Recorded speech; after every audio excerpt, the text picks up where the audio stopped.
Et début de tournage, sachez-le, la tombe légendaire.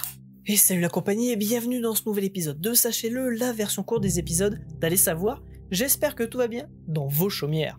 Pour ce 51e épisode de Sachez-le, qui du coup sent bon un alcool du sud de la France, nous allons voyager en Italie, plus exactement à Rome, où la tombe de Romulus aurait été retrouvée.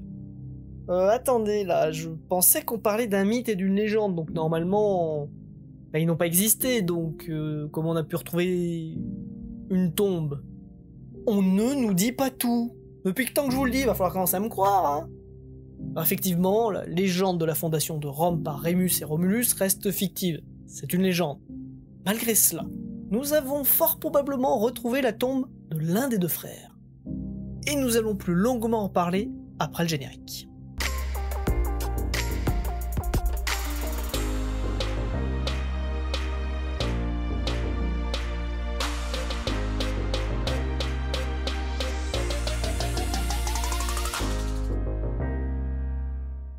Et commençons par la fameuse légende de la création de Rome. Il y a fort longtemps, dans des contrées lointaines, il existait une ville nommée Albe la Longue. Elle était gouvernée par Numitor. Cependant, le frère cadet de ce dernier convoitait le pouvoir. Amulius détrôna donc son frère. Et afin qu'aucune descendance de Numitor ne vienne l'inquiéter dans le futur, il fit en sorte que sa nièce, Rhea Silvia, devienne une Vestale, une prêtresse de la déesse Vesta. Elle était donc vouée à la chasteté. Mais c'est sans compter sur la perfidie des dieux. Mars, le dieu de la guerre, la séduisit, et de cette union naîtra 2 enfants. Amulius fut mis au courant et emprisonna sa nièce. À la naissance des enfants, il ordonna qu'ils soient noyés. Ils furent placés dans une corbeille et lancés sur le Tibre, qui se jette alors dans la mer. Cependant, une tempête créa un contre-courant qui emmena la corbeille près de la rive et d'un figuier sacré. Non loin, une louve nommée Luperca va les recueillir. Elle fut même aidée d'un pivert. Ces 2 animaux sont associés au dieu Mars. Nul doute qu'ils ont été envoyés par le dieu Mars en personne afin qu'il puisse s'occuper de sa progéniture. Un jour, un berger va tomber sur les 2 enfants et il va les recueillir et les élever avec sa femme. Les 2 jumeaux vont grandir, devenir adultes et surtout quelque peu brigands. Ils vont notamment tenter de voler des bergers du roi. Rémus fut fait prisonnier et interrogé par Amulius, son grand-oncle. Romulus recruta du monde pour délivrer son frère. Ils vont tuer leur grand-oncle et restaurer leur grand-père sur le trône de la ville. Les 2 frères veulent fonder leur propre ville à l'endroit où ils ont été sauvés étant petits. Ils retournèrent là où la louve les avait recueillis. Ils firent appel aux oracles pour décider de l'emplacement exact de la ville. Romulus se plaça sur le mont Palentin et aperçut 12 vautours, tandis que son frère Rémus n'en aperçut que 6, alors qu'il se situait au-dessus de la colline d'Aventin. Les oracles étaient donc favorables au mont Palentin, mais surtout à Romulus. Il creusa alors une tranchée pour délimiter les frontières de sa ville. Romulus jura de tuer quiconque franchirait cette frontière sans son accord. Rémus, insouciant et surtout déçu de ne pas avoir été choisi par les oracles, trouva cette petite tranchée assez dérisoire comme frontière d'une ville. Il sauta par-dessus le petit fossé sans demander l'accord de son frère. Ainsi Romulus, vexé de ce sacrilège, tua Rémus. Ainsi disparut le premier frère. Romulus devint le premier roi de la future Rome. 33 années de règne plus tard, lors d'une revue de troupes au champ de Mars, un orage éclata, celui-ci accompagnant une éclipse de soleil.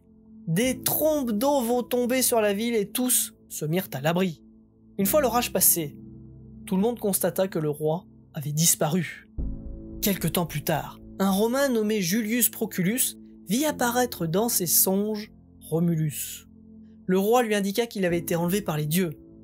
Il était même devenu un dieu, et qu'il se nommait dorénavant Quirinus. Il demanda qu'on lui érige un sanctuaire au mont Quirinal. Alors bien évidemment, ce n'est qu'une version de la légende, celle la plus répandue. Il en existe d'autres où par exemple les parents ne sont pas les mêmes. Il existe même une version où Rémus et Romulus dirigent conjointement Rome, il n'y a ou pas de tuerie entre frères. Il y a aussi quelques supputations dès l'époque romaine d'ailleurs, concernant la fameuse louve Lupercale, car le mot louve en latin peut aussi désigner une prostituée. Ainsi pour certains, ils ne furent pas élevés par une louve, c'est-à-dire l'animal, mais plutôt par une femme, celle du berger qui va les recueillir, celle-ci ayant apparemment... Voilà. On peut aussi noter quelques similitudes entre certains mythes grecs et cette légende. Bon, estombeau alors, hein, parce que imaginons que cette légende soit vraie. Imaginons seulement. L'autre, il a été pris par les dieux. Donc il y a encore moins de corps. Alors selon la légende, Rémus fut enterré par son frère au mont Aventin. Mais il est vrai que pour Romulus... On va voir ça maintenant, alors avançons. Il y a 120 ans, des fouilles archéologiques eurent lieu près du Forum. Giacomo Boni, un archéologue vénitien, y trouva une petite pièce où se trouvait, selon ses descriptions, une caisse ou un bassin de tuf. Le tuf étant une roche volcanique très utilisée à cette époque. Cependant, cette découverte ne fut pas considérée comme très importante et divers travaux et aménagements scellèrent la pièce, qui fut même oubliée. Récemment, des fouilles archéologiques eurent lieu dans le secteur de l'ancien forum romain, avec pour but de retrouver cette pièce qui intrigue les archéologues. Depuis, nous avons lu et répertorié de nombreux objets de Rome, des livres, etc. Et nous avons une vision beaucoup plus globale de l'antique cité. Et plusieurs écrits parlent d'un endroit dans le forum romain où se trouverait la tombe de Romulus. Mais bon, vu que Romulus est élevé au rang de dieu et qu'en plus c'est une légende, etc., il n'y avait pas de corps. C'était donc un lieu de mémoire et un lieu de culte à Romulus, une tombe vide, en quelque sorte. Nous-mêmes, nous le faisons lorsque certains de nos proches disparaissent, il arrive qu'on mette leur nom sur une pierre tombale ou un monument alors que la personne n'y est pas du tout inhumée. De plus, ce lieu de culte est placé près du lieu où les sénateurs débattaient, un haut lieu politique symbolique. Alors chez les Grecs, il était fréquent qu'au centre-ville politique de la ville, qu'un monument soit érigé en mémoire au fondateur de la ville. Cela pouvait par exemple prendre la forme d'une tombe. Ainsi, que Romulus ait existé ou non, l'existence d'une tombe en guise de mémoire n'est pas à exclure, surtout que nous en retrouvons des traces écrites de l'époque. En novembre 2019, les archéologues ont mis à jour une pièce avec un sarcophage correspondant aux écrits laissés par l'archéologue Giacomo Boni. Cependant, ce lieu nécessite d'autres fouilles qui normalement devaient avoir lieu en avril. Mais au vu du contexte, il faudra sûrement se montrer un peu plus patient. En tout cas, selon Alfonsina Rousseau, qui est la directrice du parc archéologique du Colisée, cette pièce est fort probablement, au vu de son emplacement et de la description des écrits antiques, la tombe de Romulus, qui a beaucoup de ressemblances. Et normalement, selon les écrits antiques qui nous parlent de cette hypogée, il y a 2 sépultures supplémentaires, celle du berger qui a élevé Romulus et Rémus, et celle du grand-père de Romulus, Numitor.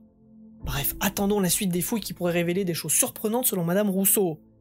Et sur ces étonnantes révélations, merci à vous de nous avoir suivis. Et n'oubliez pas de cliquer sur l'un des 2 pouces pour qu'on puisse savoir si vous avez aimé ou non cet épisode, de commenter, de partager, de vous abonner, de cliquer sur la cloche.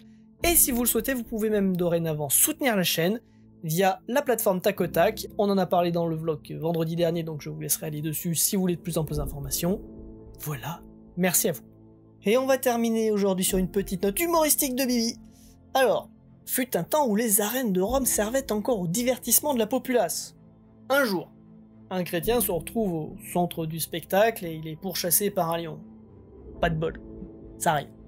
Sachant qu'il va finir par se faire dévorer, le chrétien se met à prier et fait un vœu, en espérant que son Dieu l'exauce. Il prie pour que le lion devienne un bon chrétien.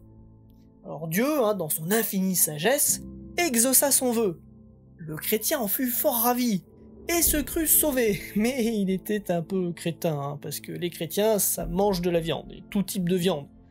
Du coup, le lion, étonnamment, il va se mettre à prier. Et lui tint à peu près ce langage. « Seigneur, plein de joie, bénissez ce bon repas que je vais prendre. » Bref. Bon, merci à vous, Fin de tournage.